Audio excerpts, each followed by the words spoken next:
Welcome back to Plant Nest.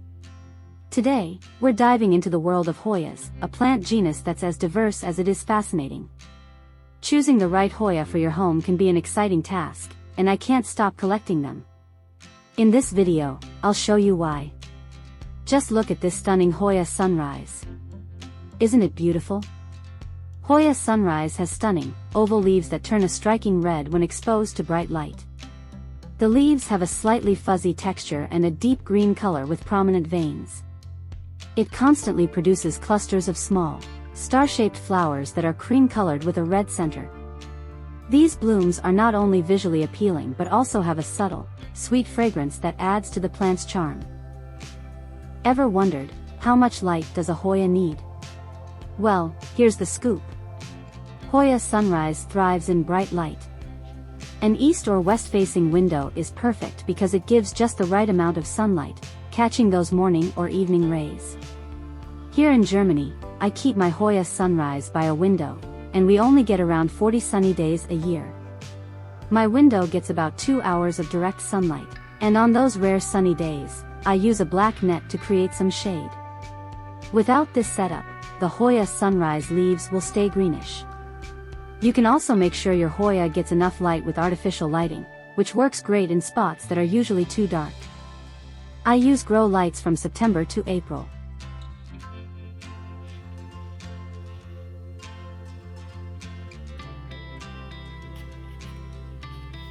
I acquired a cutting of this Hoya, typically with just a few leaves, from a private seller.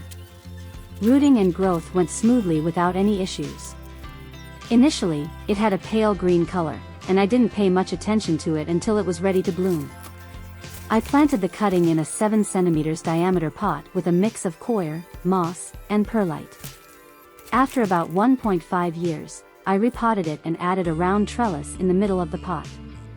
Once it completely covered the support, it started to bloom. Although the leaves remained green and weren't particularly attractive, I positioned the plant right under the window to enjoy the flowers. With the right intense light, its leaves turned a deep crimson, and that's when I fell in love with it. Next, let's talk about watering. Proper watering is essential for the health of your Hoya Sunrise. These plants prefer to dry out a bit between waterings. I typically water mine when the top 2 to 3 centimeters of the soil feel dry to the touch. Overwatering can lead to root rot, so it's crucial to let the soil dry out a bit. Using well-draining soil and a pot with drainage holes helps prevent water from sitting in the bottom. During the growing season, I water my Hoya Sunrise about once a week, but in the winter, I reduce it to every 2 weeks or even less, depending on the humidity and temperature in my home. The right substrate is a crucial part of caring for Hoyas. It should not only provide your plant with essential nutrients but also facilitate the drainage of excess watering and give it enough support. Overwatering is one of the most common mistakes with Hoyas. Not only do most thick leaves store water well, but the soil used is often too compact. Additionally, the long-term fertilizer already contained in the soil will make your green companions shine healthier and more beautiful soon.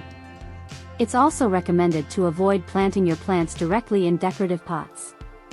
Instead, always use a culture pot that provides enough space for the plant, leaving a 1 to 2 centimeters gap between the culture pot and the decorative pot. This allows excess water to drain and evaporate. I often break this rule, not intentionally, but because my decorative pots are usually too small and I have more plants than decorative pots.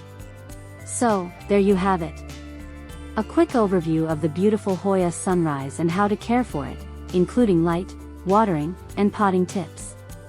If you enjoyed this video, don't forget to give it a thumbs up, subscribe to Plant Nest for more plant care tips, and hit the bell icon to get notified of our latest videos.